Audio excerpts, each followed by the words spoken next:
introduce yourselves. Oh, okay. Sarah? I'm Sara Barone. I'm the composer for the game. Hi, I'm Alex White. I'm the writer of Alien Rogue Incursion.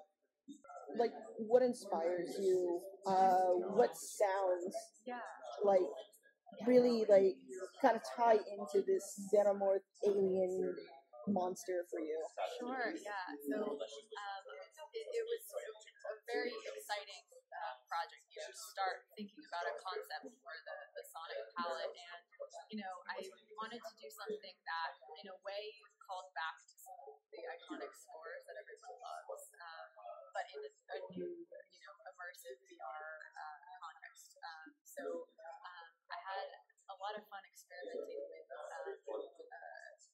many acoustic sounds, for instance, woodwinds, which are at the heart of the original scores, but in a way that's a bit unconventional.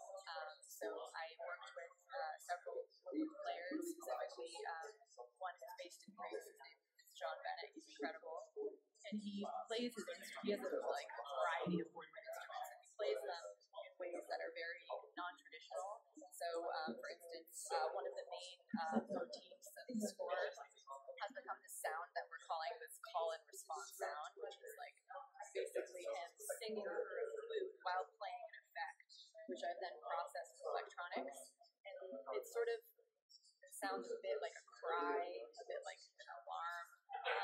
So I've had a lot of fun experimenting with sounds like that, which are, come from an acoustic instrument, but have been warped and mangled, and there's really just endless possibilities. Awesome. So to answer your question about which of the novels that I've written, so I wrote Alien: The Cold Forge and Alien into Charybdis. They're both related. You don't have to read one to read the other, but and they're not related to this game, but they're all canonical at the moment. So, as a writer and writing into a franchise that is as old as it is, how do you deal with not upgrading the tech too much in their environment? Sure. No, I think that's a really interesting question, because it is something that you run up against almost immediately as a writer. And I ran into this in Star Trek as well. Like your average smartphone is more useful than a tricorder most of the time. Unless you're scanning for gold, at which point you can do some. But anyway, Alien deals with that same thing.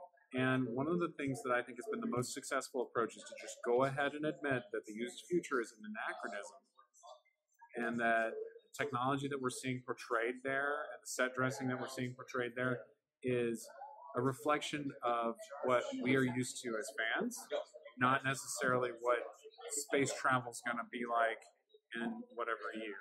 You know what I mean?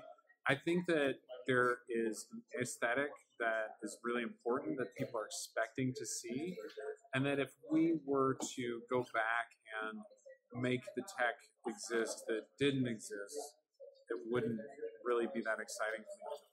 And it is also interesting because things like the motion tracker, even though they seem very mundane in how they work, is actually, the motion tracker is beyond any tech that we currently have. We don't have something that can tell you where something is around corners inside of a vent. Yeah. So that stuff is there, but it is strictly within the used future aesthetic, and I think that really is how it works. Do you think you could ever write a game from the point of view of mute? I think I could write a game from anybody's point of view for the right price. What do you mean? No, I don't. Okay, so first of all, I can't really answer that in a way that would make anybody happy. You won't like the answer, and the IP holder won't like the answer either. But is there something that you're doing with that question though that maybe we could do? I just thought it was really interesting. Like, all these movies, you have all of these professionals of different factions getting tangled in with these aliens, and this little girl somehow manages to not live. I've got you. Here's your soundbite. The thing about Zula Hendricks that's exciting to me is that this is a colonial marine, an ex-colonial marine with a back injury. This is somebody who, lore-wise, is not super powered. And I think that that's really important to look at because so many of our video games today are about action heroics.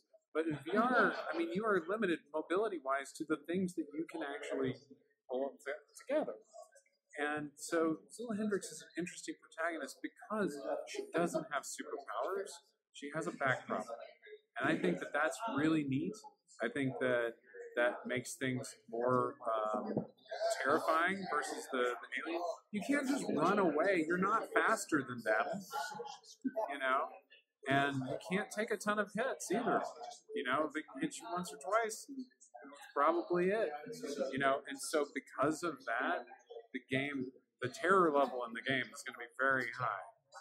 You are not equipped to handle just aliens forever. A couple of them is a lot. Awesome. I look forward to that part of it. I can't wait to hear your thoughts.